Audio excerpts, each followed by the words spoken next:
Right folks, M&J Automotive here, just doing a quick service on that Kia Sportage from the other day, mate of mine. It's got a bit of an oil leak and what have you, so it's going to be really quick because my phone is about to die any second. So, give you a quick run through. Just changed the oil and filter basically, so oil filter's been done, which is a bit of a bind to get to. I'll just spin you around. If you have a look, right there. So it's on the back left side of the engine.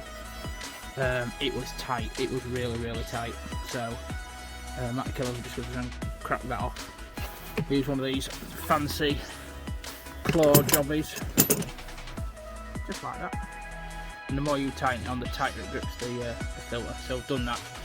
Sump bolt on this is a 17mm, so just crack that off with a long bar, and then just hand wound it out, drop the oil out, left it for a couple of minutes to make sure it's all drained, crack the filter off.